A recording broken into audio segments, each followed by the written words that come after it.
Entering the Mayo experience. Mayo experience. That Mayo experience. That Mayo experience. Experience. Welcome to the Pat Mayo Experience presented by Underdog. This is the week number 10 fantasy football rankings. You smash the like, you sub to the channel, and turn on that bell, those notifications. They'll make sure that you are primed for our live shows, which happen on Tuesday mornings at 10:45 a.m. Eastern Time. We are using Ian Hartitz rankings from FantasyLife.com, Jake Ciely from TheAthletic.com on the line as well. Fellerinos, how did your week 9 go? It was to fist up for Ian. Like I was gonna say, I think I finally made it a week where I didn't lose a single managed roster. I don't count best ball, obviously, but yeah, I'm pretty sure I went 7-0 this week. There you go. Kevin. It's rookie numbers, Jake. Come on. Dude, that is called time management.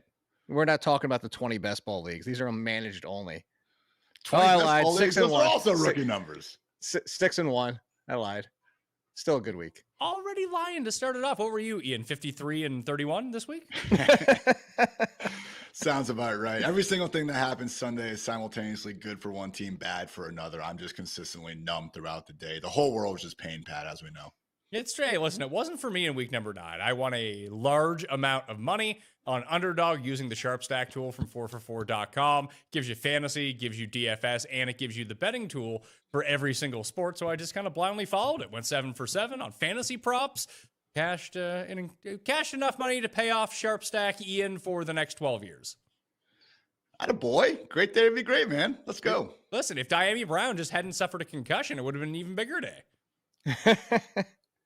I had a theory, and I should have went with Parker Washington. I did play the alt Parker Washington receptions, 7 or more, which is great because he ended up with 8. So he hit that at plus 725, so 7.25 to 1. But I also had Diami Brown. I had his over-under was easy. I think it was 19.5. He had 26 on the first drive, but I altered him up to 49.5. It's like, who the hell else are they really going to throw to? They hate throwing to Brian Thomas Jr. Let's get him on the go. But Jake, he got a case of the dizzies and had to come out of the game.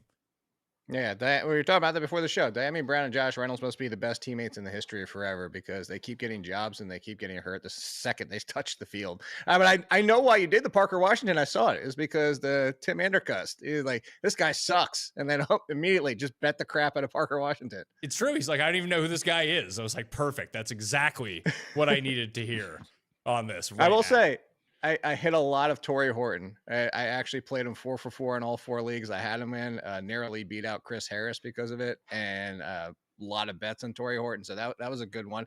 Although I will say, Pat, I'm down to one team in your survivor because of the effing Packers. Packers have been death, Ian. Death survivor team.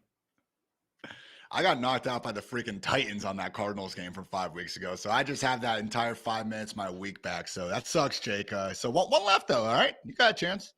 All right. If anyone has any questions about their fantasy team, this is the time to ask it. Dump it in the chat. We will get to them. But first, I should probably tell you about how you can get that Sharp Stack app with everything else. 4for4.com/Mayo. Code Mayo50 gives you a free week. You can test it out to see if you like it or not. That's 50% off after that on the monthly plan. Hit the description for the link directly to that. Then you can find Ian's rankings, Jake's rankings, and my rankings all down there. Jake's come out this evening at midnight. Mine come out on Wednesday afternoon after the first practice reports of the week. Running backs for week numero 10. Injury-wise, we're not sure about Aaron Jones yet in the shoulder injury. We'll see how that goes throughout the course of the week. DeAndre Swift and Isaiah Pacheco both did not play. Ditto for Ramondre Stevenson. Pacheco on bye, so we're not really missing him. Not that we're missing him all that much anyway. But DeAndre Swift and Ramondre are, we'll see if they end up going. Ian, what's your take on that? I would guess that Ramondre doesn't play. These toe injuries just linger.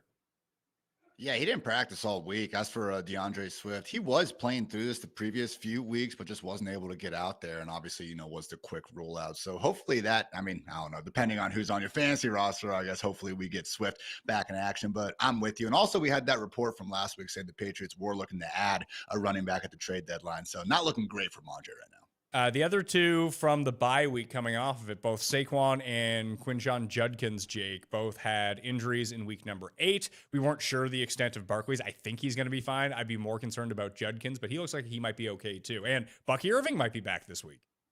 That's the one that I have the biggest question about. It looks like, yeah, like you said, Judkins and Barkley should be fine. I don't know that the Bears need to push Swift if he's not 100% because they do get the Giants at the home. So who cares about that? But yeah, I think the biggest one is Bucky Irving. That's why I was telling everybody, do not drop Rachaad White. Do not drop Sean Tucker because until we see Bucky Irving back, that one's been mysterious. That's kind of almost been the situation with what's his face. They got your Ricky Bullets, as you love to call him. Like he got hurt and they're like, well, it's also a shoulder. And they're like, okay, so you're going to put him on the IR? No, we're not going to put him on the IR, but he's still going to miss 4 games. Like, I don't know what's going on with Bucky. So don't drop Rachaad White yet. Question from the chat for Ian that Jiggles3 said he took your recommendation, got on the Patriots defense, and he's in a playoff position. Should he be holding both the Tampa and New England defense for the rest of the season to play the matchups properly? Let's go, man. Great to hear. Patriots are absolutely crushing it. I do think if you have the room, man, Tampa can make a lot of sense. They're already down to 29% rostered on ESPN right now. I don't think you have to this week if it is bye weeks and, causing problems for you. Like, don't go out of your way. They play the Patriots, Bills, and Rams next, so I don't think they're going to all of a sudden spike up, during that stretch. But yeah, man, weeks 13 through 17, Cardinals, Saints, Falcons, Panthers, Dolphins, Bucks are the defense I want my chip on down the playoffs. So Patriots, I believe they have that week 14 bye. So honestly, man, going from New England to Tampa, that's the best, combo you can look for. Question for Jake Ciely from Pat Mayo, speaking into this microphone right now. I am terrible in my keeper league, and I have to figure out whether or not I want to lose or try to win moving forward. But just having Jaden Daniels as your centerpiece moving forward on a keeper team has not really worked out all that well in 2025. I need to pick up a quarterback for this week. Here's who's available. Fields, J.J. McCarthy, Tua, Trevor Lawrence, Marcus Mariota, Tyler Shuck, Dylan Gabriel, Michael Penix, or Bryce Young. Wow. So Mariota's got the Lions. So, I mean, I think that he's probably the best mix of everybody there. Obviously, Justin Fields has the highest ceiling. But, I mean, against Cleveland, it's also major risk because it's the Browns. And then if he gets hurt, if he gets benched, I mean, if Tyrod Taylor, I wouldn't even put it in the same conversation if it was him instead of Fields. So I'd pretty much go Mariota, then McCarthy of that group. Although I to go back to the streaming defenses, I picked up Baltimore 2 weeks ago, and I'm going to ride Baltimore pretty much all the way until I think their championship week or championship and fantasy week is the only bad game they have the rest of the season. They're getting healthy, and I'm actually starting to be concerned of the Ravens. I don't know if I would trust McCarthy over Mariota. I would go Mariota then McCarthy in that situation. Unless you said Sam Darnold's not available, right? Sam Darnold is not available. Okay. He's got Arizona this week. I think Jake has it right. I have it Mariota, Fields, then McCarthy. I agree the Ravens are starting to round the form. If Tyrod is still out with that knee injury, because again, that was why we were kind of able to trust Fields a little bit more before the bye, then I'd probably move Fields up, 3 or 4 spots because we wouldn't have the concern about mid-game benching. But for me, that is enough of a concern to go ahead and prefer Mariota. Can we go with that? Yeah, I will end up picking Mariota then. Oh, great. This team reeks. So, yeah, I'm going to try to lose. Mariota. Yeah, man. Ian's running back rankings. Ian, you stop me once we're outside the circle of trust. CMC, Jonathan Taylor, Bijan Robinson, Jahmyr Gibbs, James Cook, Josh Jacobs, Rico Dowdle, Saquon Barkley. Did not have that on my bingo card. Dowdle over Saquon Barkley in week number 10 in rankings coming into this season. A-Chain, Derrick Henry, Kyron Williams, Judkins in, although albeit with the injury at number 12. Manungai at number 13, assuming that there's no DeAndre Swift. Jake, I've been testing out some nicknames. I like, hey, you Manungais. What do you think? I mean, what do you mean? Like, do you even have a second one? Because I don't think you need one. I mean, anytime you can make that reference and hold up the candy bar at the same time. So someone suggested to me a Wayne's World one, which I think is very clever, but looks much better on the page than trying to say out loud because it's very difficult to say very quickly, unlike that one where you can slow it down. But Ian, you could order the cream of Manungai instead of some young guy. That's tough. I'm sorry. Wayne's World is one of my biggest misses that I have not watched. I still need to get there. No one to blame. What but the me. Give your head shake, pal. What are you, like 13 years old? What happened? I have no excuse. Alex, I mean, even though as great as Wayne's World is, I mean, when you can go with Goonies over top of it, I mean, you have to go with the non-guy. Well, it depends. Like Wayne, I mean, well, let's not pretend like Goonies is a good movie and Wayne's World is a bad movie. It's actually the opposite of that, where Wayne's World is an amazing movie and It's Goonies true, kind but of Goonies sucks. is a classic. It's a 'Cause it's classic, Goonies. like it's a classic for 7-year-olds. It's not a classic as an adult. That's not true. Where Nicole's son lives is not too far from there. You can actually go to the house. So Oh, awesome. Well, let's do it.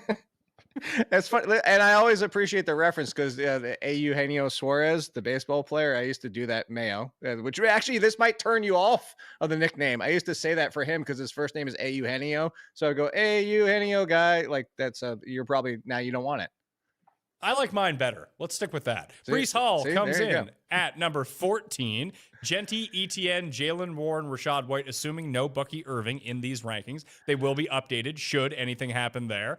Kamani Vidal, Trevion Henderson, David Montgomery, J.K. Dobbins against Vegas. That's about where I would say that Circle of Trust ends. Honestly, after Jalen Warren, you could argue just because Rashad White, Travion Henderson, they do have some tough matchups. Even that Steelers defense, they're not quite doing a Ravens turnaround, but I just wouldn't exactly call them a smash spot, at least against the Chargers offensive line now that I have very real concerns about being able to protect Herbert and also open up holes for Vidal. Also saw a bit more Jarrett Patterson last week than we were expecting. So obviously suck for Vidal owners. But yeah, so it is kind of that RB16, RB17 spot. Warren finally found the end zone. This is his last rough matchup. If you guys go ahead and look at Sleeper, Yahoo, whatever, you're just going to see complete green spots here for the next 5-6 weeks. So loving Warren moving forward. But yeah, I'd say the top, 17 or so. That's the strong Circle of Trust. I was pretty although he scored the 2 touchdowns and saved his day, Warren was not good against the Colts. And to speak about the Steelers defense, they generated 6 turnovers. So obviously they played well enough, but they were bleeding yardage to the Colts all the way down the field, and they would just get a miraculous turnover. I don't think that's super sustainable. I actually think that the Chargers against, we'll see because Joe Alt is out and whether or not they can protect Justin Herbert or not, Jake. I actually think you can move the ball on them, no problem. So the interesting thing is I was looking at with and without Joe Alt, and Herbert's actually been pressured more with Alt on the line than he's been without. Interesting so far. And some of it has to do with the matchups, of course. But it's not like this is actually as big as a loss as the Slater loss probably would be if that were to happen, similar to earlier this year where they're missing multiple pieces. So I know that Alt is a name, but he's also hasn't been himself this year, probably playing through the injuries and not 100%. So I don't think this is a massive loss for him. But that being said, Vidal is as soon as I saw sorry, Ian, but as soon as I saw your ranks, I'm like, I'm done with him. He needs to be down by Krosky Merritt. Honestly, Krosky Merritt's done at this point. Both of those guys, I don't know how you can start either one of them. And I know some people might not have better options, but honestly, if my choices were Vidal, Krosky Merritt, and then hoping for a touchdown from Charbonnet or Mason, I would just play both those guys at this point. Would you? This is a question from the chat. People are very upset at Bam Knight, Ian, after the Monday night performance. That should T. Hamilton thinks whether or not Bam didn't do crap. Should he pick up Singletary or DeMercado with the first waiver priority? I think at that point, there's not a guy that you would just spend on. There's no difference between any of these guys. Singletary or DeMercado, maybe just get some extra time in with the family at that point. If those are the kind of questions we're asking, but hold the spot. Trey Benson could be back this week. He is eligible. We haven't seen the practice window open, I don't believe, and it's not confirmed, but it could be a situation where Benson's back in the picture. So DeMercado was kind of taking over down the stretch. Probably with that one, what are the matchups we got going on here? Cardinals against the Seahawks. Don't love that. Actually, I probably roll a dice on Devin Singletary and just hope that the Giants and Bears game turns into a shootout from that perspective. It's funny. Tracy got banged up late too. Yeah, so I just put in a waiver bid for Devin Singletary because again my team sucks, so this is where I'm at. When you lose, losing Puka for the extended time wasn't super helpful. When you play in a 16-team keeper league, if 2 of your stars go down, you're screwed, Jake. It's over. Oh, that's why I have one 14-team league, but I hate the 14 plus because of that. What you just said, you lose 1, especially 2 of some of your bigger names, and there's no catching up in a league that size. But to go to the Singletary situation, it's fine. But I said this on my podcast. It's not even so much that we all missed on Tracy because Brian Dable this and went with 50-50 right out of the gate because he loves Singletary. And despite the fact Tracy last year was a top 15 running back when he got double-digit touches in every single game, and we remember what Tracy could do.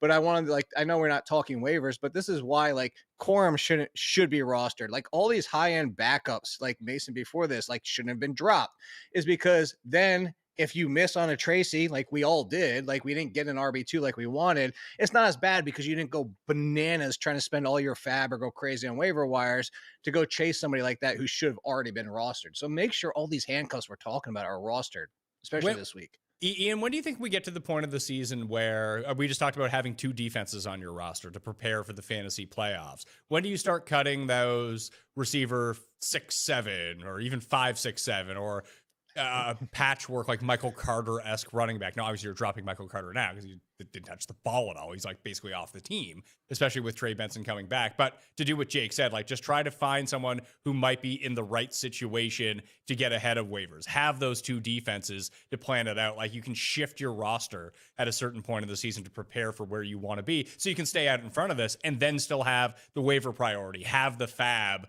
in order to go grab someone if they do actually emerge. Maybe you don't even need that player, but just to take him away from the rest of the league could be super valuable by week 14. And that's why with the 2 DSTs, I was saying, like, I think we have a few weeks to get to Buccaneers still. So maybe you don't have to go out of your way. I would not be jeopardizing a legit flex upgrade just to have a second DST right now, because even our best laid plans, as much as the Patriots can work out sometimes, other times it's like the 49ers where, you know, all the key players on the defense get injured and all of a sudden that spicy looking schedule is no longer as cool. So in general, though, I could give a rat's ass on wide receiver 6 and 7. I want all the handcuffs on my bench. Some leagues are annoying and they got these, you know, positional communist limits that I freaking despise. So, you know, you always got to keep that in mind. But generally, as long as you are managing your bye weeks right, I only need 1 or 2 extra wide receivers because, you know, all these wide receivers, you know, even the Torrey Hortons of the world, and he had a great game, and maybe Cooper Kupp's going to be out for a bit. So potentially a bad example there. But it's just so tough for these wide receiver 5, wide receiver 6s, even with an injury, to become anything more than like a boomer bust wide receiver 3. Like we're hoping for best case, like a Kayshon Boutte, who's had a nice year, but we're not going to be confidently starting him the same way we could a Blake Corum, a Tyler Algier, or guys at that level. So last year during the fantasy playoffs, guys, 2 of the top 8 running backs were Tajay Spears and Amir Abdullah. So shit gets weird fast in a 3-week span. So yeah, I want as many handcuffs as possible on that bench. Sammy asks Jake, he has Herbert and Dak. Would you trade either of them for Jordan Addison, which is on the table for him? Yeah. I mean, it's hard to get value for quarterbacks that aren't the elites. I mean, those are kind of, you're in that next tier where you're going to get some bad games mixed in there, more good than bad. But like when you're in that group, it's hard for anybody to really trade, and you're getting a starting wide receiver. I know that JJ McCarthy could kill him for the rest of the year, and maybe he's not the same value that being asked, and maybe it's not the same value he was with Carson Wentz, but it's still essentially, as of today, I think we'd consider Addison a wide receiver 3. And to get that for a quarterback, I would make that move. Few questions, Ian, about your ranks, and not necessarily like to nitpick where they are ranked, but just questions about the players themselves. Josh Jacobs at number 6. He has not been right since he suffered that calf injury. He's still scoring. He's getting like the 1-yard plunge and getting into the end zone, but that high-end fantasy production right now just simply isn't there. Yeah, I mean, you're not kidding about those goal line plunges, though. 27 touchdowns now in 26 games with the Packers. Dude is a complete lock. So looked better last week against the Panthers, but I hear you, man. He continues to be on the, you know, injury report every single week, limited in practice with that calf injury. So honestly, a lesser owned handcuff to be aware of is Emmanuel Wilson. He would be someone where we're not exactly crossing out Jacobs' name and putting Wilson there. But if Jacobs wasn't there this week, guys, I could see myself ranking Wilson probably around Jalen Moore and Rachaad White, like as a mid-tier RB2. So obviously Packers offense could start to lean on Jacobs and these running backs more without Tucker Kraft. A lot of times, again, we see the tight ends and the running backs kind of work in that same underneath area of the field. So could perhaps be better days ahead for Jacobs. But yeah, man, I mean, you mentioned at the beginning, Pat, how weird it is to see Rico over Saquon Barkley. Wrote that in my article as well, which you guys can find at fantasylife.com. Strange time. So if you want to move Rico ahead of Jacobs, man, I couldn't, you know, make a big disagreement about that. 4 of 5 on the season. This comes from Bill B. Jake. He needs a real running back. ETN, Kenneth Walker, and Chubb are his running back stable, but he has Olave, Hunter, Drake London, Pickens, and Nico at wide receiver. What do you think the best sort of package you could do there with that squad to get like a Josh Jacobs or hell, a Derrick Henry and A-Chain? Like, how do you trade up into that spot? Like, do you have to throw Nico into that, or do you think like a Drake London would suffice, or a Pickens? Well, Pickens isn't going to get it done. I mean, honestly, in that Yeah, situation, but I mean, especially. what I'm saying is like one of those receivers with one of those running backs. What combination do you think gets you a real life running back? No, so my point was going to be because of the injuries and what's going on with that team that you just referenced. I don't think he has the ability to package. I would actually prefer to say, you know what, you're going to have to take it on the chin and give out the best player and send out Nico or Drake. Drake coming off that game would be a great one to try and do. And to take a wide receiver 2 and a running back. Like he has 3 running backs, and one of them, honestly, I put Nick Chubb as a sabotage drop. Go drop him. He hasn't had a double-digit score since earlier this year and has done nothing since their bye because they're in a full-blown committee of one of the worst backfields and offenses in the football. So that's the problem. Like, you can't package Chubb and then you're going to package Kenneth Walker with your second running back. No, you need to, unfortunately, send your best wide receiver and go get a running back wide receiver combination back. This references another question from Easy B, but a question for you, Ian. If Swift is out, this is how you have it ranked. Monangai is at number 13 against the Giants. He doesn't get to play Cincinnati every week, so let's remember that. But what are your thoughts on Swift going forward? He's asking, is he a sell, thinking that Monangai takes a lot of the snaps? I would say yes, but I don't think there's any buyers for DeAndre Swift, is there?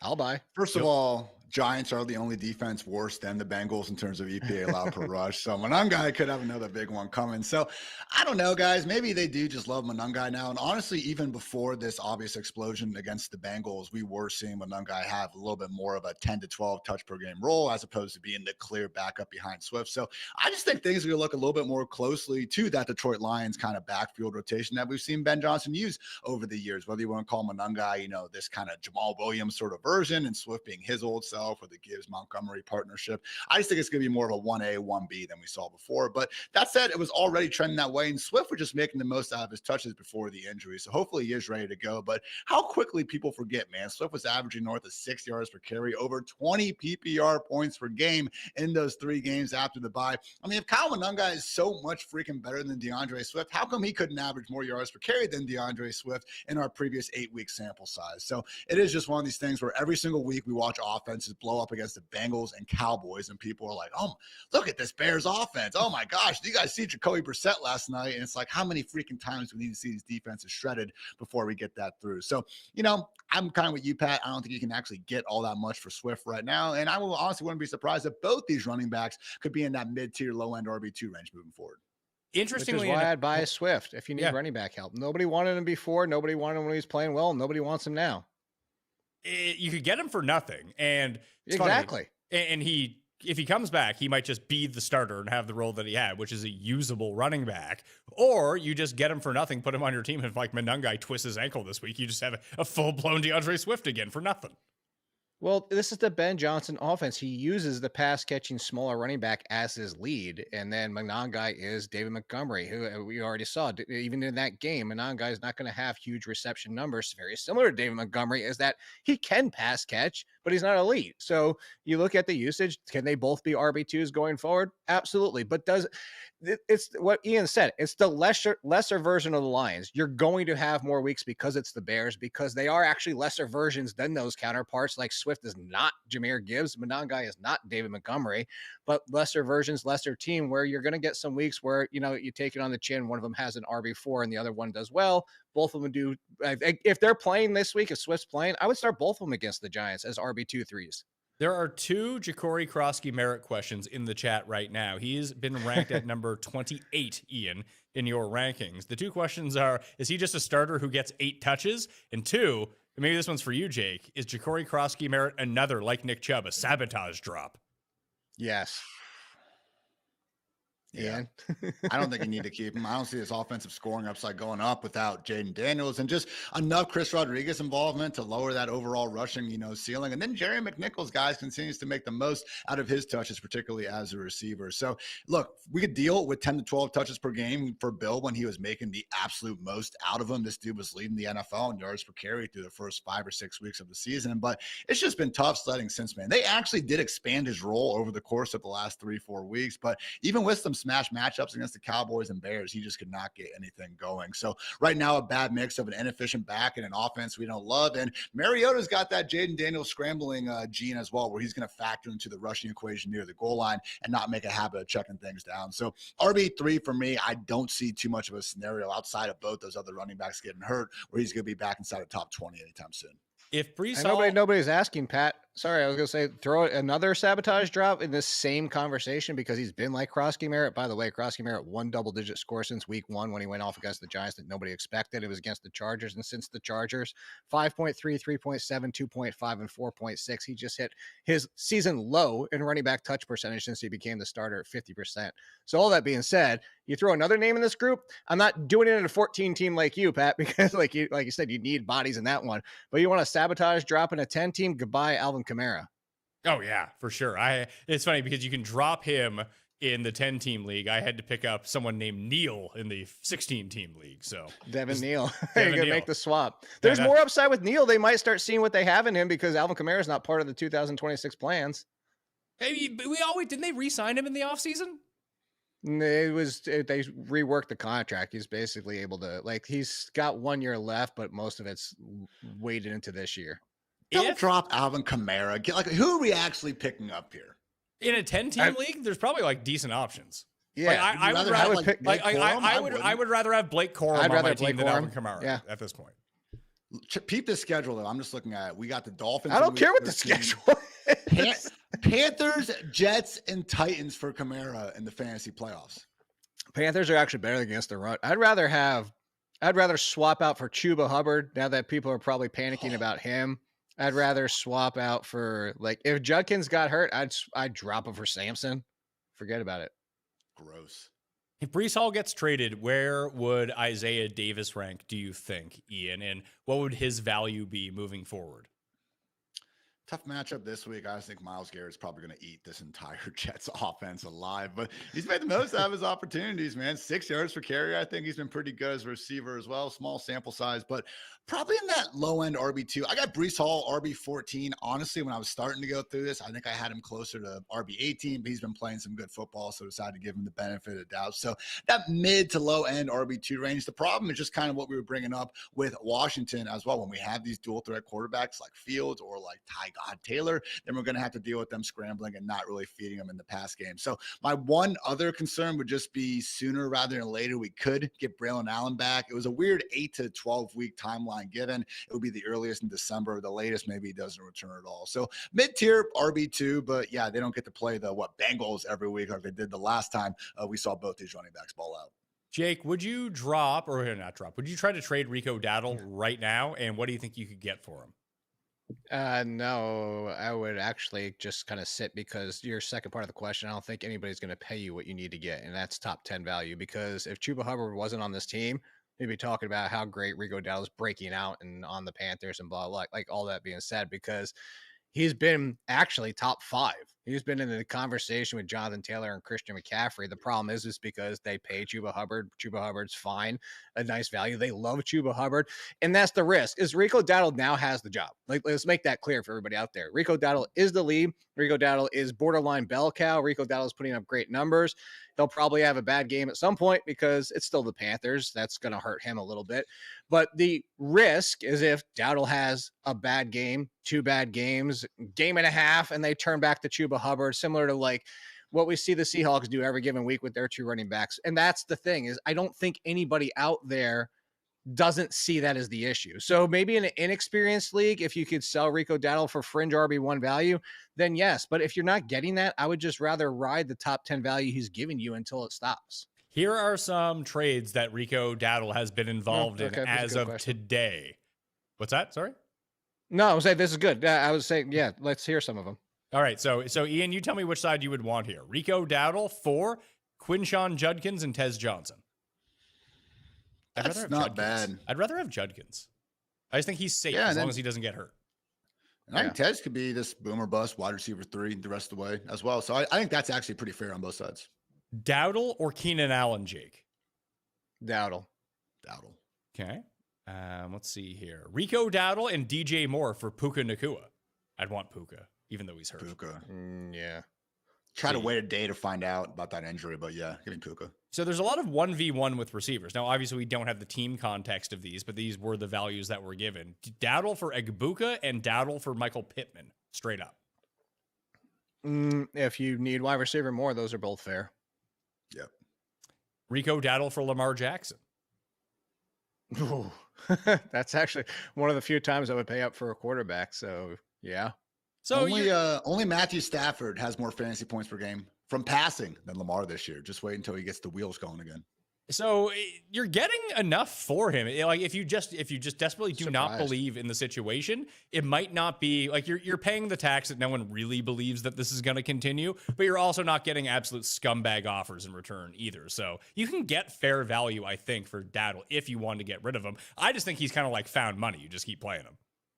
Well, I mean, if you're going to get that kind of value, yes. The other part of it is because they do get the Rams right before their week 14 bye. They do get the Saints and then the Bucks out of that, but championship game against the Seahawks run defense. So it's not the best, including the fact, like I said, that week 14 bye is just so gross. Last one here, Ian. Actually, two. If Aaron Jones is hurt, how high do you rank Jordan Mason against Baltimore? We got Jones 23 right now. And by the way, they kind of called his hamstring injury not that big of a deal. So excuse me for being a little skeptical when they're saying this shoulder thing isn't anything to worry about as well. So I would say probably that mid to low end RB2 range again. I don't want to be a broken record with this. Definitely, I hear Jake's, concerned about moving Vidal down. I probably will do that. But I'd say Rashad White, Travion Henderson, Dave Montgomery range. That's kind of where I put Mason. I think Travion Henderson's too high, honestly, in these rankings. So he doesn't do anything.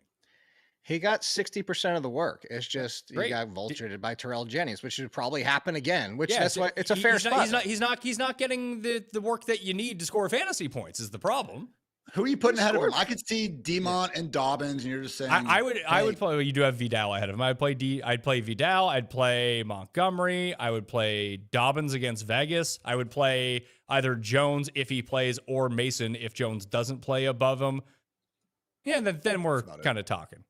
I bump him down like 5 or 6 spots. Dobbins, because I've been on the Dobbins thing with you or anybody else. So I would say Dobbins. I'm the Montgomery one going against the Commanders. I can see that. I already said there's no way I'm doing Vidal. I would do Henderson by a mile over Vidal at this point. But I agree with Ian with what he said. I chuckled when he said it was because the first name that came to mind is where Mason would go is right there with Rashad White. Would you pick up Terrell Jennings and drop Bam Knight? Nah, sure. Cool. Whatever. It's basically the same thing. I would want to know how injured Ramondre is. Like if Ramondre was out for the season, I would do that. If he's not, then you might get half a game where you're not even knowing whether or not you're going to play him or not before Ramondre is back and would just take the job anyway. So I don't think that's a... Well, can I also know that Jacoby Brissett's at quarterback instead of Kyler? No, that's unknowable. We also don't it sounds like Benson's the clearest, although there hasn't been official confirmation. But between him, Bucky Irving, and now Marion Hampton, by the way, if nobody saw that, Harbaugh said not until after their week 12 bye before they even opened the window, by the way. I would say that Benson sounds like he could return this week. The timetable's been there, but there's no guarantee that he's coming back. Ian, do you think RJ Harvey, I don't want to say you have him at number 29, which is completely fair. People might even think that's a bit too high, but he's just been doing stuff on minimal touches the past 3 weeks. Number 1 in PPR points per touch, man. And if you look at all the other guys who actually are over at least 1 in that stat, it's a bunch of ballers and Harvey. So look, I don't want to take anything away from Dobbins, though. I think the annoying part is Tyler Bidet continues to be taking all these 2-minute opportunities. And Harvey, man, has just been really explosive as a pass catcher in particular. So obviously Thursday night, home against the Raiders could be the sort of spot where we see Harvey again find his way into the end zone. For now, though, more of just a high-end handcuff. We just haven't seen them really go ahead and fully commit to him. We had 1 week where Bidet actually was inactive, but then they decided to give Jaleel McLaughlin, the 20-25% snap rate. So still a long season. I want Harvey on my bench. I'm actually be putting some handcuff tiers together later. I do think it's a situation where Dobbins out of the picture. That's when I would be getting, up probably more into the Kyle Monungai, Quinshon Judkins area with RJ Harvey. So a higher end handcuff than some of the other guys we've been talking about, but week to week, just only so much you can do on, 6 to 7 touches per game. We will talk about wide receivers coming up in just a second, but I want to let you know that if you have questions, you need to be a sub to Mayo Media Network for any amount of time. in order to dump your questions into the chat. And we're live here every single Tuesday at 10:45 a.m. Eastern Time. Ian's wide receiver rankings coming up right after this. You know how much time I spend researching bets and lineups and shows and getting everything ready for you? So when it's actually time to sleep, I need it to count. That's why I switched to a Helix mattress, and honestly, game changer. I have Helix mattresses all over my house. My wife and I have one. The guest room has one. My kids have one. I got a kid on the way, and eventually they're going to have one too. Even Jared over at the studio living there, I got him a Helix mattress as well. Populated with Helix, you need to do it too. I used to wake up with a stiff back and night sweats. Now I just sleep through the night. No tossing around, no overheating. It's just comfortable and supportive. I took their quiz, I tailored it to myself, and boom, I got exactly what I needed from the mattress I deserve. I think you deserve a nice one too. So go to helixsleep.com/Mayo for 27% off and exclusive to Pat Mayo Experience listeners. That's helixsleep.com/Mayo for 27% off. Make sure to enter my show name after checkout so they know I sent you.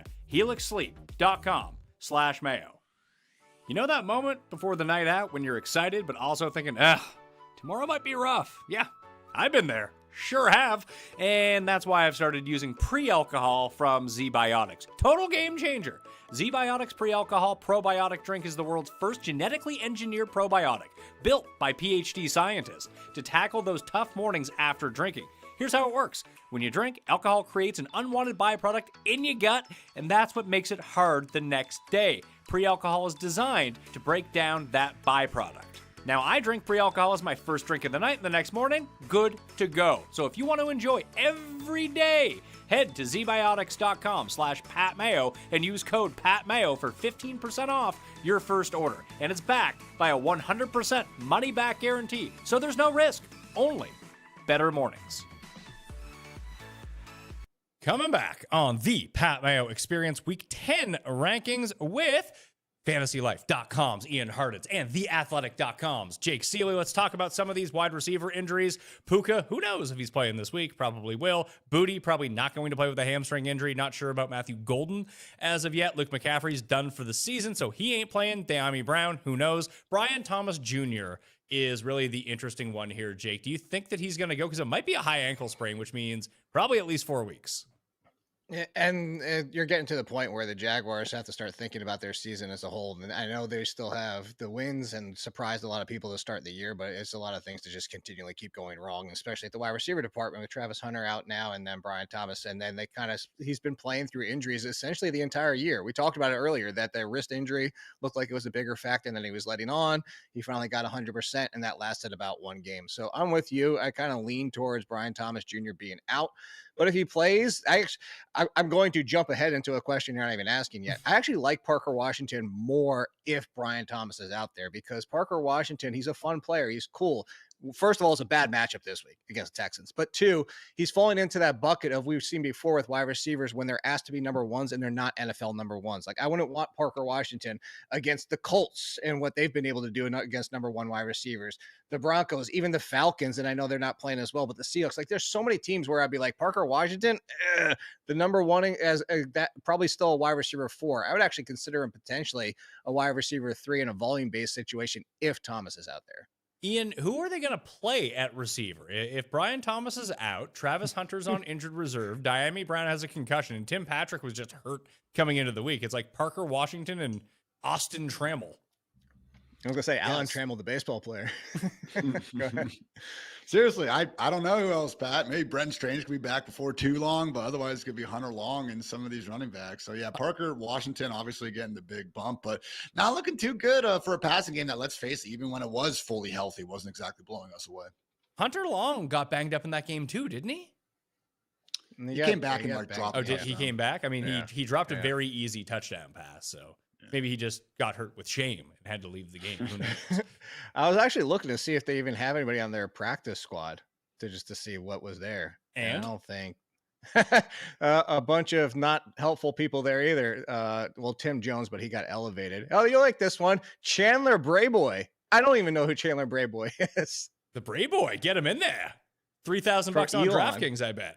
He's I will say, Look, these injuries always suck, and it is unfortunate in fantasy. We have all these takes, and then someone gets injured, and we can't see what happens all the way through. But some of the Travis Hunter copes from everyone who told us for freaking 2 months of the summer, like, draft this guy if you want to win fantasy games. If you hate upside, then don't draft Travis Hunter. And they're like, oh, I guess we never know. He got hurt. It's like, I don't know. Working outside the top 50 wide receivers for 2 months. I kind of call that no, but I'm not a doctor, so. I didn't think that's where you were going with it. I thought you were going to say just wait until Deontay Johnson visits them because he visited the Giants last week. I just feel like I've seen this unanimous, like, oh my gosh, like what could have been for Travis Hunter? It's like, no, we saw it. The dude was completely unusable for 2 months. I feel like if I tried to make that argument about Calvin Ridley, I'd be laughed out of the freaking room. So, well, I know it's a rookie. We see second half breakouts from time to time, but just put that out on your forehead, guys. I missed on Travion Henderson. It's okay. We miss out. We pick ourselves up. We dust off the dust, and we get better.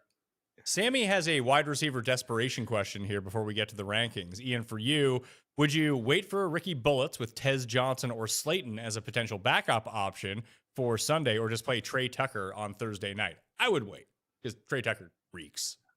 Yeah, I think I have Tez straight up ranked ahead of Trey Tucker. If Jacoby gets traded between now and 4, then that'd be a nice little bump up for Tucker. But man, they're still into Brock Bowers, so I'm more than fine waiting.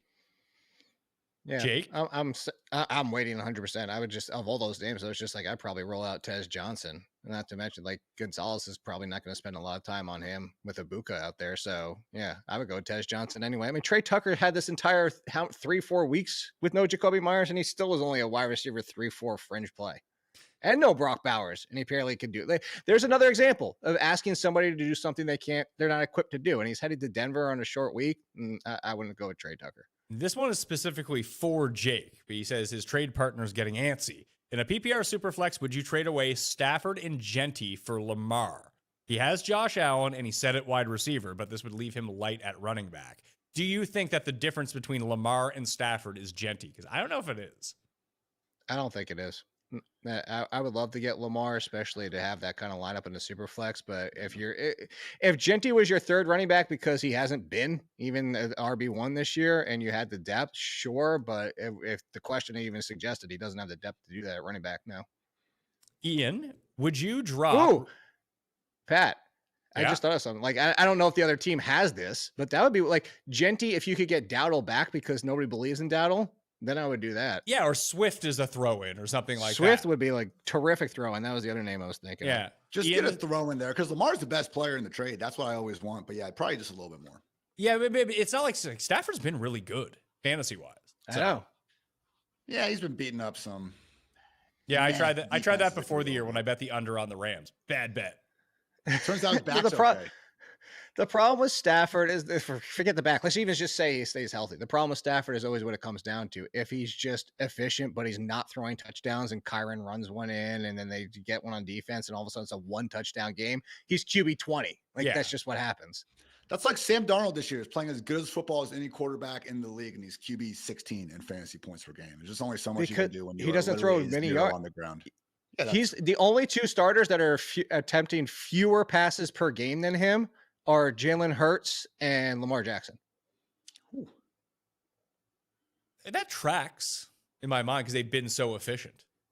Yeah, that's why. Like he's remarkably efficient right now. We'll see how that goes. I do see that we have almost 200 people watching live and 24 likes. So if you could smash the like button, sub to Mayo Media Network, and turn on those notifications, that would really help us out here as we continue to run through these questions. Sit here in dead silence until trade. What we get? I was going to say sit here in silence until you get 100.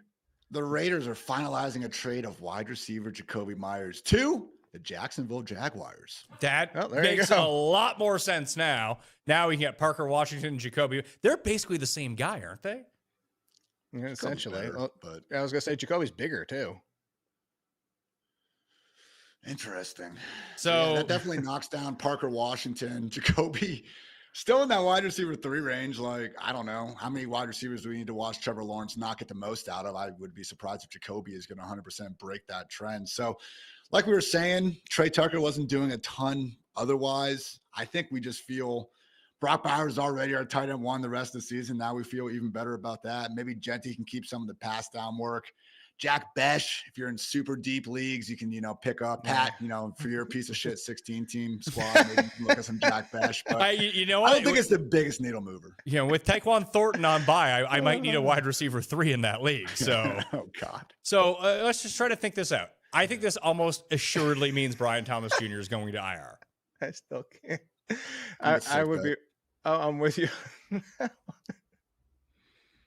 You okay? I was like, yeah, it's your piece of shit team. I'm just sorry. Like, that was good. I'll mark that one down for you, Jake. I think I forgot to send you the podcast last week. I'm sorry about that. You did forget. And then by the time I remembered, it was like Thursday. And I was like, well, that sucks. Yeah, sorry for everyone on Jake's feed last week. Just sub to the PME or just tune in live on the YouTube channel. It's always here. So rest of the season, assuming everything stays the same, and we'll assume that Brian Thomas Jr., Ian, misses at least 2 games in this circumstance. And we know that Travis Hunter is going to be out for at least another 3. Would you rather have Parker Washington or would you rather have Jacoby Myers? I'd rather have Parker Washington.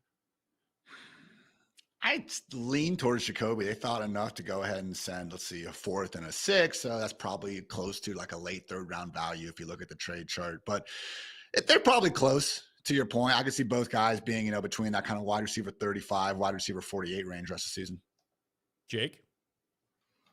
I'd give Myers the slight edge, but I think they're both in the wide receiver 3 or 4 range, and it's going to be a lot dictated by matchup. Like, I don't want to start either one of them this week, if Myers is even playing this week, which I assume he can get out there. I would assume Myers is going to play. Yeah, but not probably essentially a full complement of snaps. And again, it's the Texans, so I don't really want to start either one of them. But even going forward, I think this would be one of the ones where I try not to overrate matchups too much. And that's from somebody that has an adjusted points allowed column at The Athletic, is because you can move wide receivers around. That all being said, like if this was next week and they were facing the Texans, I still wouldn't even want to start Jacoby Myers against that. And then if it's somebody like the Patriots and we expect Gonzalez to maybe be on Myers for most of the game, then I'd say, yes, Parker Washington. If the situation was reversed, depending on who they're playing. So they're going to be very close. They're going to be matchup dependent. Do you think this was like, how often has Jacoby Myers been playing the slot this season? Has it been more than usual or less than usual? I don't know about. He kind of goes. He's not restricted to his slot. I think he can find kind of out win for you right now. Like, I only say this because after watching the Jags game and they were like really trying to make Tyler Lockett happen, does he just step into a starting role? Jacoby's 59% slot, by the way. Yeah, I was going to look at his career. I think Lockett will. Is that going to really matter for anything fantasy-wise? Probably not. But I will say, with Bowers, we have seen Geno. He's had 3 games with 280-plus yards. I mean, that's more than guys like Dak, I believe Drake May, and a couple other ones. So as bad as Geno has been for a few games, I totally get it. He's still been able to put up some numbers in a few more. Yeah, so Pat, to your also to go for 59% is his second highest mark, but it's actually pretty much within the norm of his first 4 years. The 2 previous years, 23 and 24, he was at 30%. So this is actually a shift back to what he was doing. Okay. So I don't hate Lockett and for my 16 team league or like a DFS player, even like a really nice underdog play this week, like 1.5 catches Tyler Lockett on Thursday Night Football over. I don't know what his line is actually at right now. I'm sure it's going to be adjusted here, but that's something that I could think about for him. So let me pose this question to both of you. Ian, we'll start with you. Rest of the season in a normal 12-team league, half-point PPR, standard rosters, name the Raiders that you would comfortably start, because there's probably, 2 of them? That's it. It's Bowers and Genty. That's End it. of list. And if you had to own one of the other receivers, I mean, Trey Tucker excluded because he's probably on a bench somewhere. He's probably another good drop to try to entice someone to go pick up after this news. But between Beck, Thornton, and Lockett, which one of those guys would you want to own? Because I said I like Lockett, but at least I've seen Thornton do things throughout the course of the year. It's not much, but they do actively try to use him sometimes. He's that sacrificial X, runs deep, hopefully takes a safety over. I go with Jack Besh, I think. But again, it's a situation where do I think he's going to be ranked inside the top 50 even anytime soon? No. They brought, to point, what he just said, they brought Lockett and he immediately leapfrogged both the rookies. No, go golfing. Get the hell out of the house. This is nothing. I think there's 0 answers on the Raiders. Okay. Let's get to the rankings then, because we kind of glossed over that. You stop me when I need to be stopped here, Ian, and some of these rankings are going to be a little bit different because we're dealing with real-time trades at the moment. Puka, JSN, Amon-Ra, London, Devontae Adams, Justin Jefferson, Egbuka coming back. Actually, never actually left, but he should be fully healthy at this point. Nico, Ladd, Waddle, Pittman, Cortland Sutton on Thursday Night Football against said Raiders. Devonta Smith, Ramadunze, he of 0 fantasy points in week number 9 in the best matchup possible. A.J. Brown, Brian Thomas. We're guessing that he's probably not going to play right now. Where does Parker Washington rank for you against Houston this week then, assuming that's out?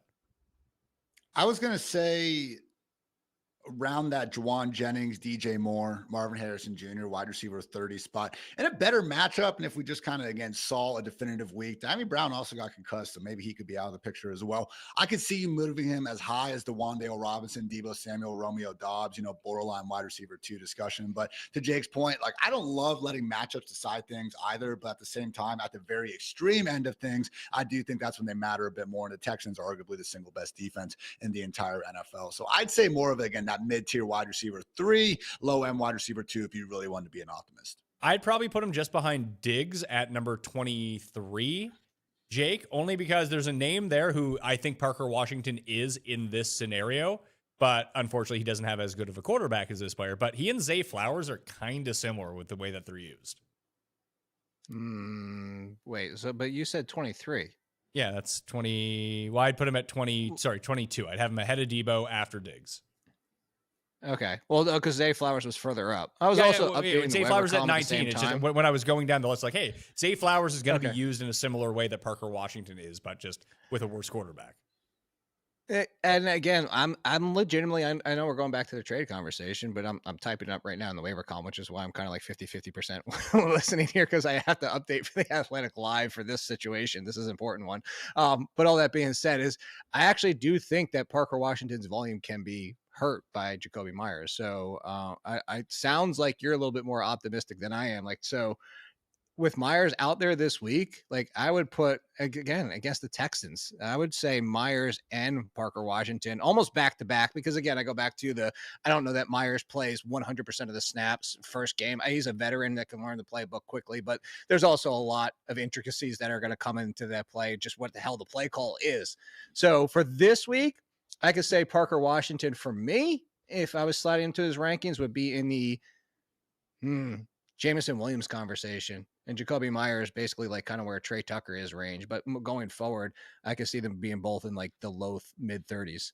I just don't have as much faith as you do in Parker Washington. I just think he's going to be a volume whore for a few weeks here. I get that, but it's the Texans. It's fine though. Listen, it's not like they're going to have incomplete pass. Like if the Broncos just had tried to catch more of their balls, Bo Nix's stat line would have looked a lot better. Now, if the Texans and you want to take Bo Nix over Trevor Lawrence? I mean, no, I wouldn't. I'd take Trevor Lawrence over Bo Nix.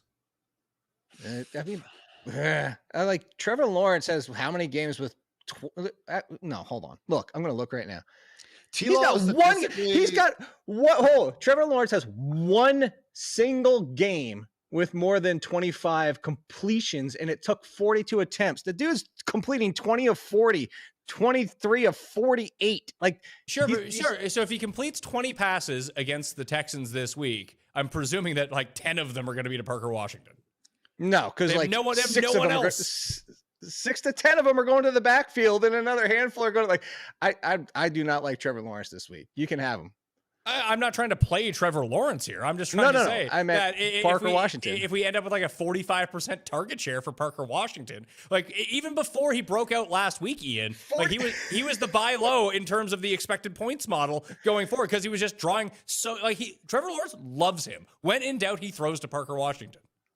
That's why I'm saying between that low end wide receiver 2, mid-tier wide receiver 3, that's where we have number 1 wide receivers on their team with some level of concern, whether it be they have, Juwan Jennings dealing with CMC and Kittle, or someone where they're in a tougher matchup here, obviously like Parker Washington. So I would just say the one thing with Trevor Lawrence is the Jaguars lead the NFL in drops, and that is the only saving grace, because otherwise, man, very, very tough to find any sort of stat that says it's anything other than a terrible quarterback this year. So showdown against the Chiefs, like that was his best game. It was on prime time, so he deserves some benefit of the doubt for that. But just how many freaking years is this now, guys, where T-Law is just, again, always, everyone's like say Justin Herbert is like Captain If or whatever, on the old Twitter sphere. But T-Law, man, come on at some point. If Booty is out, and he probably is with his hamstring injury against Tampa, Jake, who would you like as the other Patriots wide receiver? Because Mac Hollins got a big Besides boost. Diggs? What's that? I said besides Diggs, besides I don't Diggs. think we have the answer, because unless we get somebody, and I want multiple beat reporters saying this, the issue is that was an in-game adjustment. And I know they've talked about Kyle Williams, but they buried Kyle Williams to start the season. Kyle Williams was a raw wide receiver prospect to begin with, good downfield ability, but it was an in-game adjustment. We've seen this before. The Patriots could go into this week and say, Diggs, you're getting kicked back outside. Demario Douglas is going to see the big uptick in the slot situation, which doesn't help Kyle Williams.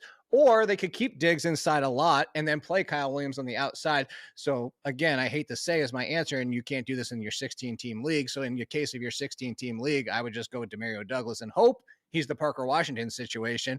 But I don't really want to try and chase anybody from the Patriots. The big beneficiary might just be Hunter Henry. Could be. Or Ian, Demario Douglas, don't worry about him for fantasy. Bet almost like that ladder bet that I had on Parker Washington last week. Like Demario Douglas, 7 catches in the game. He's been good, man. I was actually looking at this morning. If you look at minimum 20 targets, the highest passer ratings when targeted this year, Booty's number 1, Rashee Rice is number 2, and then Demario Douglas is 3, and Mac Hollins is number 4. Definitely a Drake May stat more than anything. But hey, as long as we got May, honestly, playing like one of the best quarterbacks in the league, other than maybe taking a few many sacks, I think we can get behind these guys. But again, the Kyle Williams lip service about him playing more, I just don't exactly see him breaking through as long as we have Mac Hollins doing his usual progress stopping stuff. Mac Hollins, always a good anytime touchdown bet when he gets like upwards of 75% of the snaps. Or shows up barefoot. I mean, that's most weeks, isn't it? He was rocking the militia I saw that last Sunday. Shout out. Camden asks, should he trade Brian Thomas Jr. for Roma Dunze or Olave? I would trade him for Dunze like right now. I mean, I would have done that before last week anyway. It's a good like buy low type thing, where people are just like, yeah, I think Dunze, that buy low window is going to shut this week because he's one of these guys where he's had pretty extreme man zone targets per route run splits, and the Giants have been one of the more man heavy defenses in the entire NFL. So again, there can be a lot of noise with those, but I do think at the very top, when you're facing defenses like the Giants and the Steelers, some of these bad groups that are also very man heavy, that is really when you can see some wide receiver breakouts going on. So give me Rome there. Honestly, I thought Tyler Shuck still did himself, actually okay in that second half, made some big time throws. I don't know if it's going to be this huge drop off from Rattler to Shuck when we actually have the Saints possessing the ball more than 16 freaking minutes, which was ridiculous. But a situation where just a few questions. Pat, would you change though if we see Rashid Shaheed traded? Because that would make it a little closer for me. I still think I prefer Rome though. I would prefer Rome either way, unless these mid-season wide receiver trades rarely work out well for the receiver that gets traded. Because I was thinking like, wait, if Olave gets traded to the Bills or something like that, or the Patriots, I guess if the Patriots would be a different scenario because he'd be playing out there all the time. Drake May has been so efficient with his passing. But Jake, if he got traded to the Bills, he'd be like everyone else on that team is like, oh, here's Olave and his 4 for 38 today. Well, no, so the one thing that was good about this is with Shuck is I actually think Shaheed's in a nice spot going forward to if he's with the Saints, is because what we talked about last week is that Shuck does take more attempts downfield. He actually has a much higher ADOT and everything, but that included Chris Olave. He just looked Shaheed's way a lot more and had a better connection with Shaheed. So I don't actually think that trading away Shaheed would hurt or kill Olave. I actually think it would just offset that to bring the targets back to him, because I think they had the almost identical ADOT in that game last week. So I actually think Shuck is going to be more aggressive for everybody involved, but that just means more incompletions if he's not on the same page because he's Shuck. Jonathan asks what he should do with Deebo Samuel, and 2 people in the chat both responded to put him on a diet. That was preseason. What the hell? He had a great start. He's been dealing with this. I think it's a calf injury on the injury report. Obviously, I think missed that one game. So I don't think he's at 100%. But yeah, man, it's been rough. And I will say this, like most of the early season wins, he was actually kind of winning more so as a wide receiver, like downfield. It wasn't the kind of gadgety, yak-friendly usage we've usually seen over the years. His yak numbers really are down. He's also getting absolutely nothing on the ground, which is surprising considering they traded Brian Robinson, and obviously Austin Eckler had that injury. So just weird usage for Deebo. Now with Terry still out, again, it's tough to move him too far down the ranks, but certainly one of those bigger drop-offs alongside Rome, honestly, from the first 4 weeks to the last 4 or 5. So T Hamilton, I keep wanting to say Todd Hamilton, Open champion golfer of the year in 2004, I think. Never to be heard from forget. again. Was sponsored by the NFL. No, that was Ben Curtis who won the Open Championship. He was sponsored by the NFL. Either way, he asked, should I start Slayton over Alec Pierce because I have Rashee Rice on bye? And look, this is like team, Ian and I are team Darius Slayton, but Alec Pierce has been legitimately good for like 5 weeks now. Yeah. Like he's probably too low in your rankings, Ian. He should probably be like fringe top 30.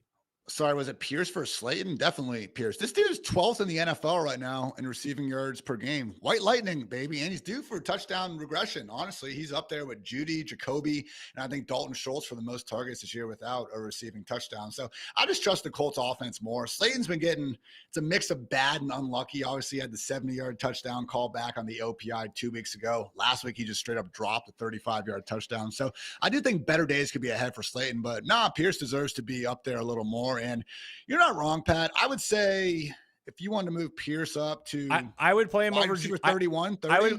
Makes sense. I would play him over Tet, and I'd play him over Quentin Johnson, and I'd play him over Romeo Doubs and Wendell Robinson and Debo right now. Yeah, I will say again, I mentioned those man zone stuffs. Last week was perfect for Pierce. That's kind of why I was, kind of going on a little bit of a limb with them, helicopter play, all that, stupid stuff. But just man-heavy defenses, it goes Pierce and Downs. When it's more zone, it's been Pittman and Tyler Warren. So, again, they just have a lot of mouths to feed in an offense that, lest we forget, is usually going to be run by Jonathan Taylor anyway. So, awesome from Pierce. I bet he's going to get more money than Darius Slayton got in free agency last year. But I would be surprised if we get consistent, top 25 numbers from the guy. I just look at it, Jake, that he's the type of guy that I do like to play because he is their downfield threat, and they're hitting on these plays. Like, he's hit his over longest reception in 7 of 8 games this year.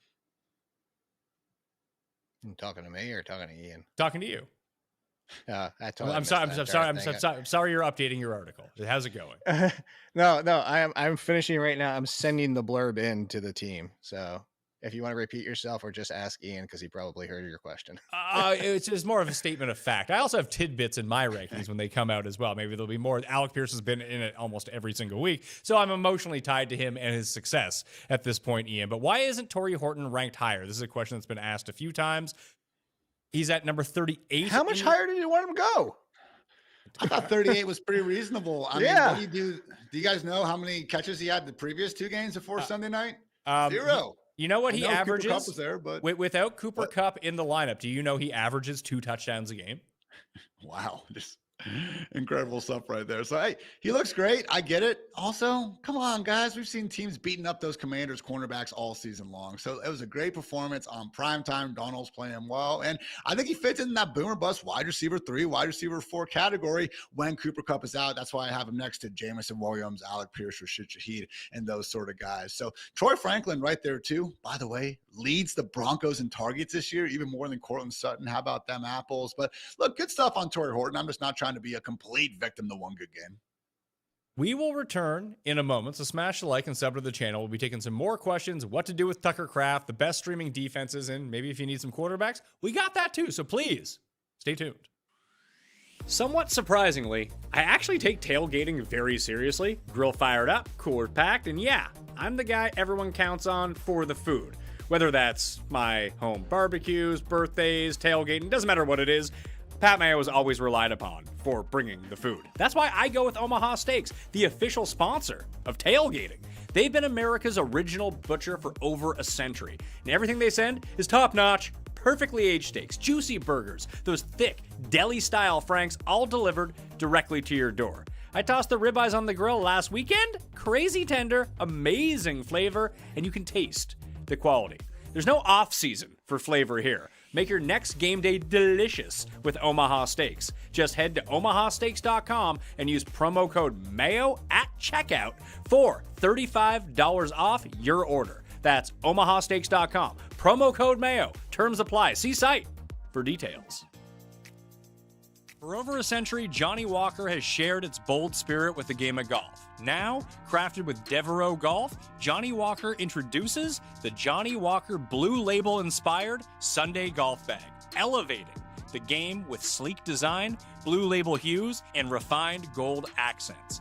Celebrate your hole-in-one with a premium Sunday bag crafted by Devereux Golf. Submit proof of your achievement to johnniewalker.com/blue-in-1. Please drink responsibly. This show is sponsored by BetterHelp. The days are getting shorter, and it's easy to feel like the world's getting a little darker, too. This time of year can be tough, especially when life gets busy. So BetterHelp is encouraging everyone to reach out, check in on your friends, reconnect with family, or grab a coffee with someone from your team or a friend that you haven't seen in a while. Just like sending that first message, starting therapy can feel hard, but taking that step is almost always worth it. You might even find yourself wondering, why didn't I do this sooner? With over 30,000 licensed therapists and more than 5 million people served, BetterHelp is one of the world's largest online therapy platforms. They help you match with a therapist based on your needs so you can focus on your goals, not the search. If the fit's not right, you can switch anytime. This month, don't wait to reach out. Whether you're checking in on a friend or reaching out to a therapist yourself, BetterHelp makes it easy to take that first step. My listeners get 10% off their first month at betterhelp.com/Pat Mayo. That's BetterHelp.com/Pat Mayo. Reach out, connect, and remember, you're not alone. If you lost Tuckercraft, Ian, you're also not alone because that's happened. How high does Luke Musgrave rank on both a pickup priority basis, and I see where you have him in the rankings this week, but like, do you think he's a legitimate option or no? Not really. I think we're going to see the Packers continue to spread the ball out. Honestly, it's like not like Tucker Kraft was just eating targets each and every week. They were finally starting to feature him a little bit more, but there's games for a prolonged stretch this year where even Tucker Kraft, while functioning as one of the best tight ends in the league, wasn't getting more than 3 to 5 targets per game. So I think they focus more on the wide receivers. I can see Josh Jacobs and Emmanuel Wilson getting more involved. Musgrave's fine. I mean, he was actually drafted higher than Kraft back in the day, so not that he's a bad prospect, but low end tight end too. I think he's going to be, dependent on the touchdowns more than anything. What do you think, Jake? I'd put him over Evan Ingram at this point. Juwan Johnson gets a little bit of a boost back, but Shuck didn't actually look to him a ton. He actually saved his day with a touchdown. So I think Juwan Johnson versus Musgrave is right in the fact that what Ian's saying, like, I don't think he's going to be Tucker Kraft. That's why I would put him in more of the mid to upper tight end 2 range, but that's because Jaden Reed's not back yet. Like, you talk about Matthew Golden's banged up, and Matthew Golden was a non-factor as soon as Christian Watson came back. So it's Dobbs and Watson. Musgrave's going to be involved. It's just once Jaden Reed comes back, that's why I would still chase Loveland for the long term, even if Cole Kmet comes back, because Jaden Reed is right around the corner. And once you have 3 wide receivers, we go back to it's touchdown reliant. So I'd put him in with like K. Dot and Juwan Johnson, Hunter Henry, that kind of range, a little bit higher than Ian, but it's not necessarily a long-term fix. Like Kraft was definitively a top 10 tight end. So it's just not going to be the same. Bowers comes in at number 1 after the best fantasy performance of the season. McBride, Kittle, Warren, Laporta. That's the top 5. Kincaid, Gadsden, Goddard, Loveland, Pitts. That's the top 10. Theo Johnson, Harold Fannin Jr., not senior, but junior. Mark Andrews, Zach Ertz, Hunter Henry, Cade Otton, Juwan Johnson, Evan Ingram. That's a spot where Jake would put Luke Musgrave. But in these rankings, we got Ingram, Njoku, Schultz, TJ Hawkinson, and Mason Taylor. Yeah, I mean, there's no one really from even down on the only guy I would think about bumping up, like if you needed a desperation play, Ian, would be if Hunter Long is okay, just because he is a healthy body who might catch passes in this offense. Yeah, I think Taysom Hill could start doing some annoying Taysom Hill stuff here. We honestly saw him start to get some actual series as like a wildcat quarterback last week. And honestly, like you mentioned, Devin Neal, he would have a nice bump. God forbid something happens to Alvin Kamara, or, the Saints are just sitting there 1-12 and his ankle starts to hurt. And they say, all right, man, like, don't worry about it at this point. But every year, particularly when it starts getting cold, I feel like we just get one of these 10 to 15 touch Taysom Hill games where he breaks a slate. And we know he is capable of doing that at tight end. So if there was anyone down there in those depths of hell in tight end where, again, we just think they could actually climb up and become a usable option, I think it's Taysom Hill, guys. I will give you one more. I would say both Browns against the Jets. That's the only players that Dylan Gabriel throws to. And then if Njoku is somehow traded, then we're boosting Fannin and potentially even Njoku. How high would Fannin go up if there was no Njoku? Be like 6, 7? Like, would he be ahead of Gadsden? I would go Gadsden, but I would put him in the conversation of the higher floor than Goddard, but the lower ceiling. Are you guys tight end 5? Ooh, really? I think he's the real deal, and he's just we probably he still has Dylan Gabriel as a quarterback. Yeah, it's fine. Gabriel can complete the 5-yard passes that they have Fannin running. Yeah, down but the field. thing here's the thing. What? even when Njoku was out, they brought in what's his face. Like they made him active and didn't even bump Fannin that much in his route. That was the usage in that weird game. Dolphins weather game. No, it's just this is the Browns. This is what we like. How many teams have to do this to us? Where it's like we can sit here and bang our heads against the table all day long and be like, man, we want these players to do more. This team looks so stupid. Why don't they do this? Because we're armchair quarterbacks, and yet coaches do what they're going to do, and we can yell and talk about how stupid they are. I mean, hell, perfect example. Matt LaFleur talking about like, oh, there's all the shitstorm that needs to rain down when we can't score. You call the damn plays, dude. But we sit here and do this, and yet we can't change what the coaches are going to do. The Browns continually to use a second tight end, even without Njoku. I don't disagree with you, Ian. Fannin should be top 5. Fannin should be out there 90% of the time, but we can't force coaches' hands. Is George Kittle ranked too high? Since he's returned in 3 games, he has 11 catches for 75 yards and a touchdown. I have a feeling I'm going to speak for Ian on this one because I almost put him in my worry report and then I said no, because who the hell are you benching him for? You're starting George Kittle. Well, let's say you had Mark Andrews. Now you're all pumped about Mark Andrews. I'm starting George Kittle. Came back and all he does is catch touchdowns.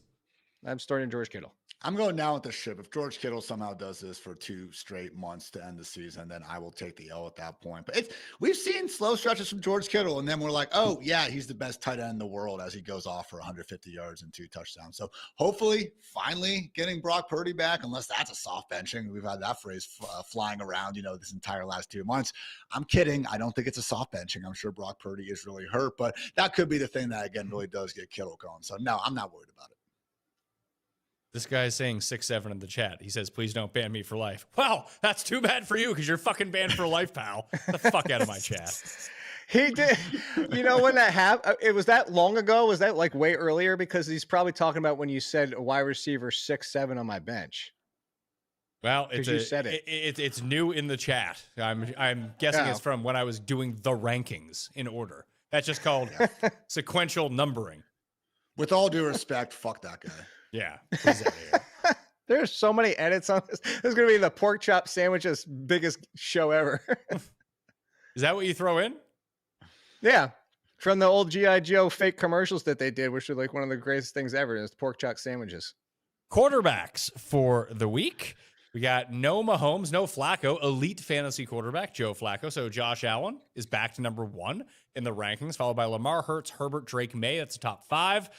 Stafford, Dart, Caleb Williams, Jared Goff, Sam Darnold. That's the top 10. Baker, Bo, Daniel Jones, Brock Purdy, assuming that he ends up playing. We'll see on that front. Jordan Love, Mariota, Fields. And then we're just into bad options, Ian. That's about where I drew a line. Again, if Tyrod is still out, then okay. But the fact Aaron Glenn finally gets a victory with Justin Fields, playing a nice game, I know it was the Bengals, and you still can't announce the dude as your quarterback. Give me a break there, man. So that is about the line. I will say J.J. McCarthy, best schedule in the league moving forward. He does have 2 rushing touchdowns in these games, and I thought he did put some good enough throws on film. I'm not trying to crown his ass. Shout out, Denny Green back in the day yet or anything like that. But just, again, for 7 straight weeks of like people basically acting like he's the worst quarterback in the NFL, I thought McCarthy looked like a reasonable average NFL quarterback, so he cleared the very, very low bar for him. But I would say Sam Darnold, he's around 45-50% rostered. Probably not in your league, I get it. He would be my recommended streamer. Otherwise, yeah, probably Mariota, Fields, or McCarthy. Jake, possible streaming options here? We kind of discussed all of them with your options. The only guy who's down here that Ian had buried that I do like just because he throws a lot of touchdowns is Aaron Rodgers. I just feel like he's been a very solid. He's the Phillip Rivers of quarterbacks this year, where he's never going to kill you. He's never going to be quarterback number 3, but he's good for like QB 11 every week. I mean, in LA, I'm just a little hesitant on that one. I am not sweating the Chargers. There's going to be more Steelers fans there. What do you mean in LA? Who cares? So home you can game? talk about the Chargers defense, but like a road game in LA, it's going to be black and yellow, that entire crowd. I mean, he just, like you said, he's not going to kill you. He basically just did against the Colts. We got MVS now in Pittsburgh. A lot of that was circumstantial to 6 turnovers being generated by the defense. So he just didn't have the ball in his hands all that much. I wouldn't expect 6 turnovers a week from it. I know it happened against the Patriots. So it's now happened against the Colts. So unless you are like a huge high-end rival, I guess the Chargers kind of do fit this. So maybe this is how I'm trying to work it in, that if your team was really good in the late aughts, like 2008 range, then Pittsburgh will generate at least 5 turnovers against you. If not, Aaron Rodgers is going to have to throw the ball. I mean, he only had 201 against Minnesota. That was a revenge game. I'm not concerned about the yardage. I'm concerned about when he throws into the end zone, he throws to these tight ends and they catch the ball. I'm playing touchdown series. What is he in the league in touchdowns right now with a bye? I don't care about what he is in the league because I'm going to bring up your point. And I was going to ask the question to you. What do you consider killing you? Because he's got an 8, 12, 12, 12, and then a 16. I don't think 16 is killing you, but that's 4 games of 12 points or fewer. I think that's killing you at quarterback. But maybe, and I'm not trying to be like smarmy and say maybe you don't. Jake, but if Jake, 12, you can't not be smarmy. So just lean into it. So do you think 12 is not being killed? I don't think that 12 is killing you. 8 is probably killing you. I can get away with. Then you're 100% right because he has 1 bad game. Then so yes. Yeah, tied for third and passing touchdowns with Patrick Mahomes, Drake May, Dak Prescott, among others. Only 8 games too. And the 2 guys who were ahead of him have not had their bye weeks yet. Aaron Rodgers has. Exactly. So thought that was very interesting. Just like his floor for touchdowns usually pretty good in a game which I would guess would go back and forth. It's one of the higher total games of the week too. So some of the things that I like to look at if I'm trying to stream from way down on the list, where are points going to come from? Hopefully they come through the air from Pittsburgh in that game, win or lose. Doesn't really bother me all that much. Defenses. Let's talk this through. Is Denver the best fantasy D of the week or is Cleveland? Denver, because I'm just less worried about Bo Nix completely imploding against the Raiders. I could see that with Dylan Gabriel, even if it is against the Jets. But in terms of who you can get, I think the Browns only 30% rostered right now. Like they definitely are the priority pickup. Or the Ravens, low-key getting healthier. They have a very nice schedule. They're 42% rostered. Ravens, Bills, Browns would be the 3 that are sub 50, good matchups, and they're good real-life defenses. If you really got to get frisky, I think the Panthers at 4% would be the one to get. Yeah, so the desperation pickups that I had, the under 15% range, if you had to do it, Carolina and New Orleans would be the 2 I would go with, honestly. Are the Bears over 15? I believe so, yes. Because they played Cincinnati last week. They didn't expect them to give up 800 points in 2 minutes. I'd even prefer the Jets over the Saints, I think. I hear you. I would too. I don't, because you kind of framed this a little bit earlier when we were talking about Rico Daddle, Jake. Saints run D, pretty good. They get a decent amount. If Chase Young is playing, they get some pressure. And Bryce Young sucks, man. He is awful. Bryce Young is playing Bryce Young hasn't looked anything like the late season Bryce Young. Maybe it was like a glimpse once. But the thing with Dylan Gabriel is where I'm okay with the Jet situation is because sacks and turnovers. He's going to take sacks and turnovers. He's not even bar is so low for Bryce Young right now. I see Panthers Twitter. They're like, watch this play on the game-winning drive, guys. He called out pass protection, but then actually just handed the ball off to Rico up the middle. He's just so cerebral. He handed the ball off. Those are the highlights that we have to try to claw to get now for Bryce Young. An audible where he handed the ball to Rico Dowdle. Good God, man. So I would look at Broncos, Texans, even the Jags in that same game, probably going up against Davis Mills, Seahawks, Lions, Browns. I think those would be my and Rams, I suppose, against San Francisco. That beat up O-line. I don't love the Patriots are a playable D. They're probably right around 10 or 11. I'm thinking about how I'm doing my rankings in my head here. Would you play the Patriots defense against Tampa, Ian, or would you play Carolina against New Orleans? Baker's been one of these guys where he's gotten a little bit lucky in terms of his interceptions compared to where he plays. I always, when it's a close decision like this, continue to try to trust a group that just has the best ongoing schedule. And we do still have a situation where after this week, the Patriots get the Jets before their bye. So I want them at least for that Jets game still. I mean, that makes sense. If you were thinking about it on an individually weekly basis, Jake, which way would you go? I probably still lean the Patriots because the situation here is if you look at Baker Mayfield, he also is one of those ones that you've talked about in the past years. He can put up points, but still let the defense get points at the same time because he can throw turnovers or get sacked or start, just get aggressive at times. But they are a team that puts up 30 and their defense opposing them still scores double digits. Okay. Would you rather go Panthers D? I'm trying to find the Panthers line here of where you would need to stream them. Would you rather go Panthers, Ian, or Ravens? Ravens. I think I'd go Panthers. Ravens schedule again, man. Okay, this I'm week not concerned about their schedule. I need this I'd week. still go Ravens this week. I'd still go Ravens this week. I think that's close though. It is close, but I brought it up. This is why I brought it up last week. Is the Ravens are getting healthy in the secondary. I understand they're still vulnerable in the defensive line, but they're getting healthier there too. But that secondary, as it gets healthy, it's still a really good secondary that takes advantage and gets turnovers. And because they can also cover well, it gives them a little extra time to get to the quarterback. JJ McCarthy, as Ian said, like it was fine, but he also showed JJ McCarthy mistakes, and he was basically kind of a version of Daniel Jones in that game. So it is closer. I'll give you that, but I would still go with the Ravens. Question. We're back to the questions now. We're going to finish up here. If you have one, sub to the channel, dump it in right now. Real before quick. We go. Yeah. Where are the Falcons now? Did they get dropped by a lot? Because Daniel Jones was like the epitome of everything Daniel Jones could be into one game last week. I thought this was interesting. I was looking into the pressure versus sack rates, Ian, and over the past 2 weeks, Daniel Jones's sack rate, like while having a pressure on him, is like 23% and 35% after being in the single digits for every game. Like, I guess my question would be, is he morphing back into Giants Daniel Jones because he's letting the pressure absolutely crumble him? Or are there different types of pressures, let's say? Like when they're saying that they qualify something as a pressure, like I don't necessarily know what that means. Like, is it good pressure, bad pressure? Like, is it something you can kind of slip beside that gets counted as a pressure? Or JJ Watt trying to like kill, or TJ Watt trying to come up and like kill you like in your face at the same time? And it's like, oh, well, you can't really do anything about that. It is an astute observation by you, Mr. Mayo, because again, this is a problem that Daniel Jones had throughout his career, but he was doing such a good job under pressure for the first 7 or 8 weeks. Maybe the clock striking midnight on his fairy tale season, but I do think that not all pressure is created equal. You kind of see it too at this like tackles avoided stat. Like if you actually go back and watch the plays where they're being, chalked up, sometimes it's an actual truck stick. Other times it's like, well, the dude was already off balance anyway. So yeah, I don't think they're all created equal. I need to dig in a little bit deeper for it, but I will say, man, even in a game where obviously the Colts fell back to earth a little bit, going into last week's game, this offense was number 1 since 2000 in terms of points per drive. So yes, one bad data point, but I'm still going to give them the benefit of the doubt here moving forward until we get, 2 or 3 more bad performances. Jake, your waiver column is already updated up at theathletic.com as we speak, and your rankings come out this evening. Is that correct? Yeah, 12:01. There you go, 12:01 Eastern Wednesday morning. Too late for me in my time zone. That's me. Yeah, that's certainly fine for you. But like, yeah, to go real quick back to that discussion, the same thing is this is what people come for Justin Fields for his entire career is you can create your own pressure by taking too long. It's true. Interesting.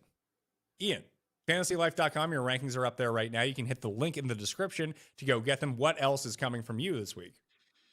I got an article as well that kind of breaks down the ranks and also just has some, overall observations, questions, and answers that I kind of, put together while going through, a full week of watching football. So check that out. Otherwise, I'll have my 10 things article out late Wednesday or Thursday. Again, just trying to break down a few different spots, a lot of DST information. We go over different questions again and all that jazz. Otherwise, yeah, the Fantasy Life show. So always a fun time with you fellas.